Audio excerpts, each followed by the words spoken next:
We're back with Sarah from the Dairy Farmers of Manitoba, and we're about to make my all-time favorite dessert. And that is creme brulee. We're actually making blackberry creme brulee today. And creme brulee is something we often tend to say for going out and having in a restaurant, say, and not usually something we would make at home.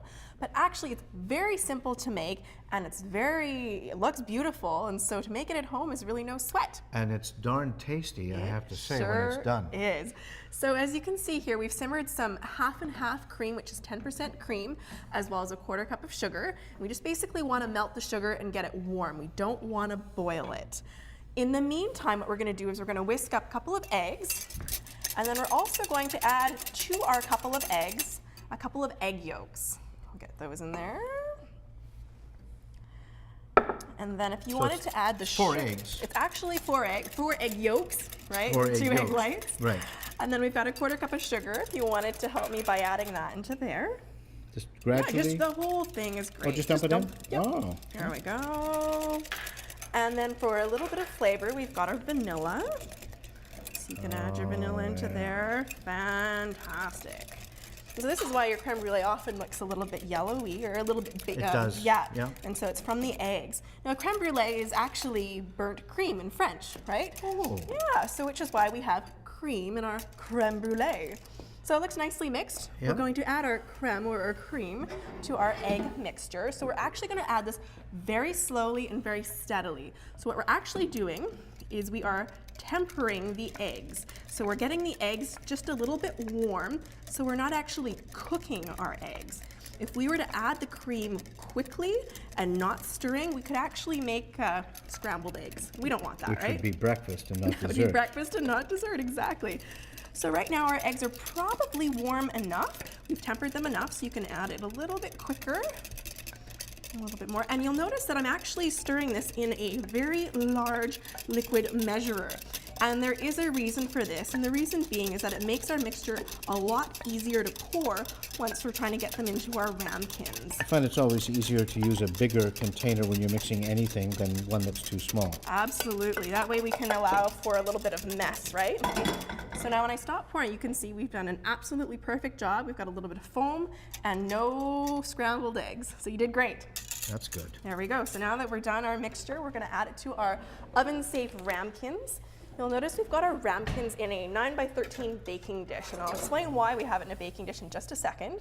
Now remember I said we were making blackberry creme brulee? Yes. So what we're going to do is we're going to add some blackberries to the bottom of our ramekins before we pour our creme or cream into not to the top. I just assumed they'd lay on top. Yeah, you know, they actually float to the top anyway, so you could do it either way, but I like to do it this way, so that way some of the blackberry just sticks out just a little bit. So usually add a couple into the bottom of each. If you wanted to add a couple into some there, you can definitely feel free. Now you could add raspberries, you could add strawberries, blueberries. Oh, you have the exact You could do whatever you like to do with these, and that's a nice way to take a sort of traditional recipe and make it a little bit different, right? Make it your own. And so we're going to add our mixture here, our cream mixture. And so you usually bring it about 3/4 of the way up the ramekin. These are obviously oven safe because they are going to go in the oven. You want to make sure you have those. Yeah, and you can usually get ramekins at any sort of home store, dollar store if you really wanted to. So they're really quite accessible. Canadian Tire, absolutely. There we go. And there we go, almost enough. Perfect. These are larger ramekins. I'll have the little one. You'll have the little when one, it's done, okay.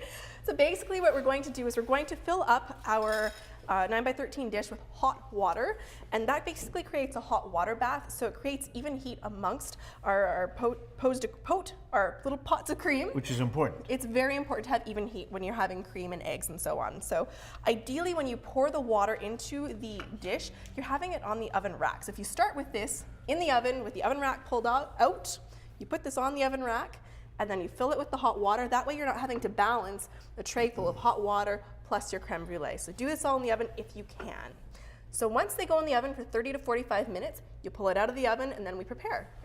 And then? Yeah, so we prepare by putting it in the refrigerator, letting it cool off a little bit.